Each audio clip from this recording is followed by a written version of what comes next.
Hola muchachos, vamos a empezar con la actividad número 6, sexta semana de cuarentena, y vamos a hacer la última actividad ya propia de la unidad 1. Luego vamos a dar paso a un repaso, valga la redundancia, y en la segunda semana de junio vamos a realizar nuestra primera evaluación. Ya les voy a estar contando al respecto. Para esta actividad vamos a hacer una actividad de aplicación, vamos a seguir con los temas polémicos, vamos a seguir con esta idea de cómo la política puede llevarte a extremo. Lo estamos trabajando desde ese ámbito mucho más extremo para después irnos a lo más centrado, de cierta manera. Y para eso vamos a trabajar con una guía de actividades que les voy a mostrar enseguida. En la guía de actividades vamos a realizar solo un ejercicio de aplicación, pero que es un poquito más extenso que cualquier otro ejercicio, ¿sí? Entonces, voy a dejarles una columna que es de Felipe Cast, ¿sí?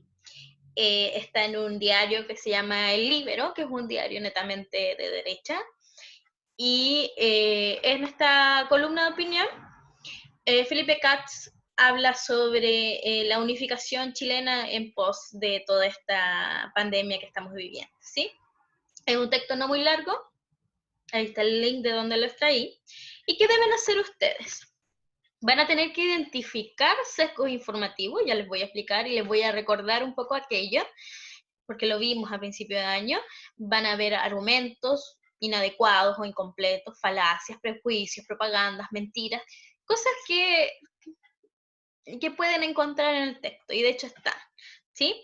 Y luego de eso, de analizarla desde ese punto de vista un poco más informático, van a hacer 3 preguntas, crear 3 preguntas de que a ustedes se les ocurran, obviamente del ámbito político, y que tengan que ver con lo que habla en el texto, y por supuesto dar a conocer su opinión argumentado sobre lo que habla la columna. Ojo, y tengan mucho cuidado cuando vayan a hacer la opinión. No estamos opinando sobre la figura de Kast ni sobre el autor de la columna, ¿ya?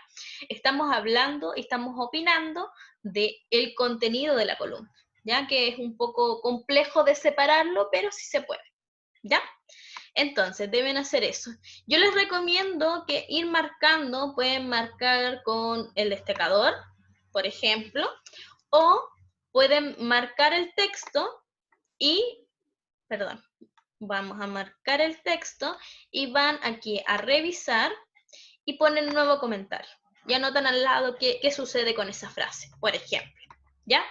Así les sale mucho más fácil. Ahora, si lo hacen en el cuaderno, van a tener que ir citando, o incluso si es que tienen la posibilidad, imprimen el texto y lo rayan en el cuaderno y lo pegan ahí mismo para que lleven un orden, ¿ya?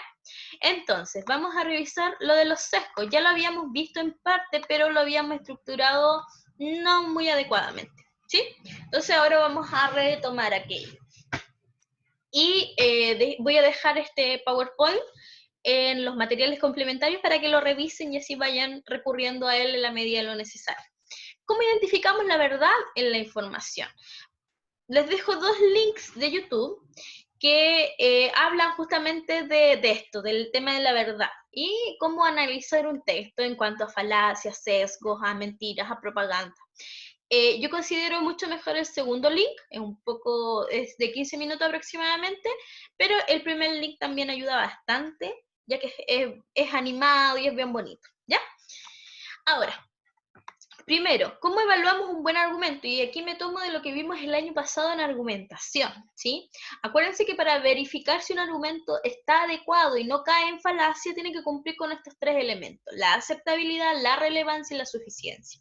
Es aceptable cuando es creíble, cuando se basa en buenas fuentes sólidas que permiten que uno diga, ah, sí, tiene razón, esto no está hablando puras cabezas de pescado, ¿sí?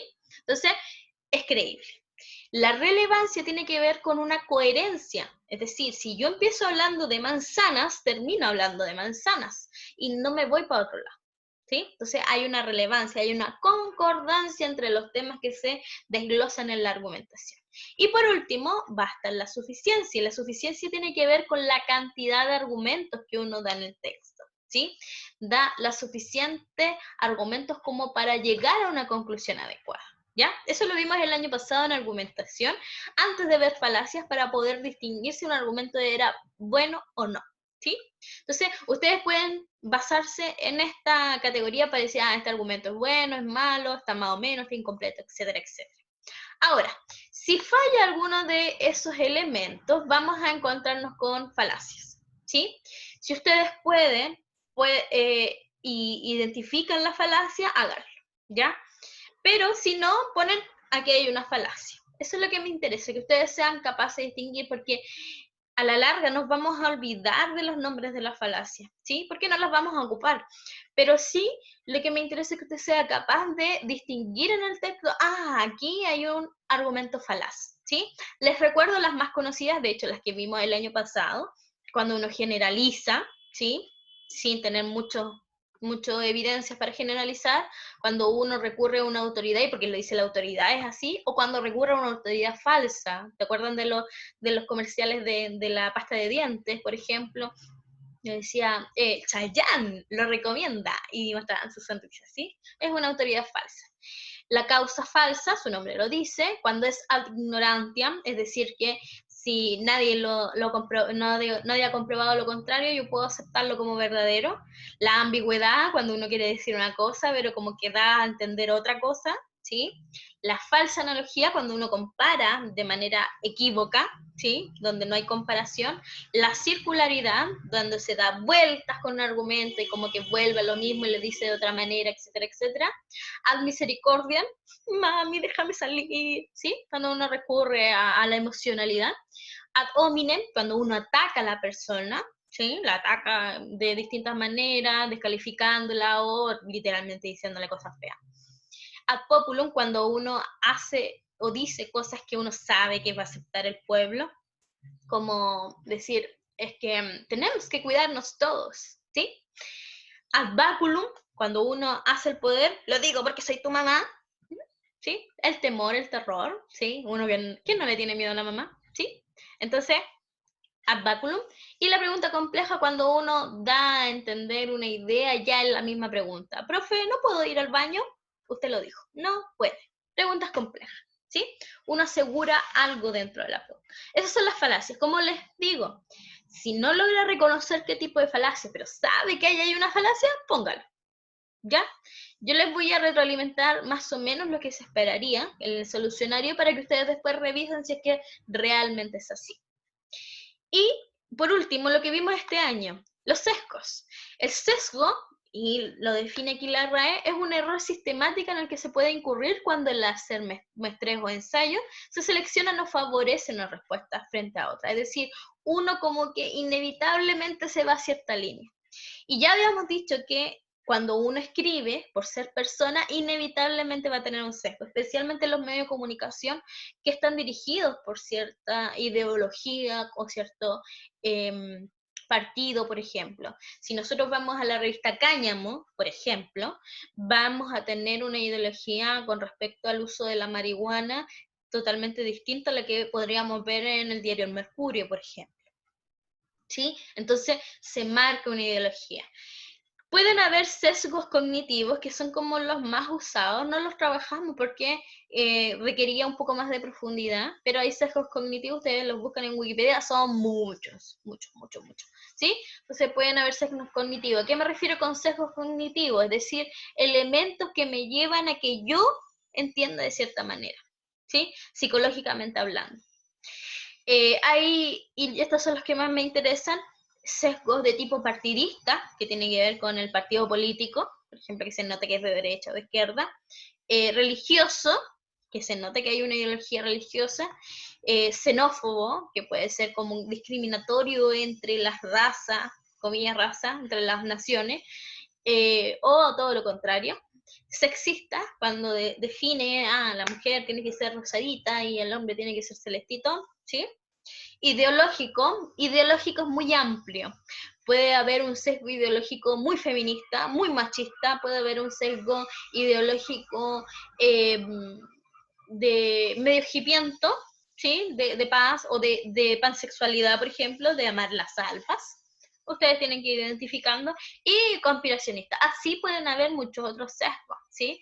Lo importante es que usted sepa reconocer qué línea toma la persona, ¿sí? Y eso sería para la actividad. Vamos a volver a ella entonces. Entonces, van a analizar cada uno de esos elementos que yo acabo de explicar, ¿sí? En el texto. No van a aparecer de manera muy explícita. Uno tiene que entrar aquí a deducir, ¿sí? Por lo tanto, es una actividad elevada, ¿sí? Y luego crear las tres preguntas de orden político que a usted le nazcan a partir de esa columna de opinión. Y, por supuesto, su opinión sobre el tema del que habla, sobre el cómo trata el tema. ¿Ya? Esa es la actividad de esta semana.